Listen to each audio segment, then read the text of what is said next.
যে যাত্ৰা এই যাত্ৰাত হাজাৰ হাজাৰ আমাৰ সমৰ্থক আৰু ৰাইজ ওলাই আহি যিধৰণে মোক মৰম আৰু আশীৰ্বাদ প্ৰদান কৰিছে মই অভিভূত হৈছো আৰু সকলোকে সেৱা জনাইছো আশীৰ্বাদ বিচাৰিছো যে আগন্তুক দিনত আমাৰ যিখন চৰকাৰ হৈ আছে আমাৰ ডক্টৰ হেমন্ত বিশ্ব শৰ্মাৰ নেতৃত্বৰ চৰকাৰখনে আমাৰ অহা দিনত যাতে আমি ধুবুৰী জিলাত আৰু গোলগাঁও সমষ্টিত আমি ব্যাপক উন্নয়ন কৰিব পাৰো তাৰ কাৰণে মই সকলোৰে সংকল্প ৰাখি আশীৰ্বাদ বিচাৰি আগবাঢ়ি যাবৰ কাৰণে মই আশা ৰাখিছো। কংগ্ৰেছেও কৈছে আমি শক্তিশালী পাৰ্টি শক্তিশালী আপোনালোকে আচলতে প্ৰত্যাহ্বানৰ সন্মুখীন হ'ব। কংগ্ৰেছ 2014 চনৰ পৰা বিচাৰি আছে শক্তিশালী কৰি আছে গতিকে কংগ্ৰেছৰ শক্তিশালী কেনেকুৱা আপোনালোকে জানে গতিকে অহা দিনত আপোনালোকে গম পাব গতিকে মই ধন্যবাদ জ্ঞাপন কৰিছো যে উইক হোৱাৰ পিছতো যদি এনাৰ্জি থকা বুলি কয় সেইটো আমাৰ কাৰণে পজিটিভ।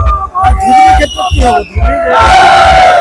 ধুবুৰীত এইবাৰ কাৰণ আজি মনোনয়ন পত্ৰৰ দিন মই শুভেচ্ছা জ্ঞাপন কৰিছো সকলো প্ৰাৰ্থীক শুভেচ্ছা জ্ঞাপন কৰিছো আৰু অহা দিনত মই এই ৰাজনীতি কথা বতৰা কম আজি মই সকলোকে শুভেচ্ছা জ্ঞাপন কৰিছো।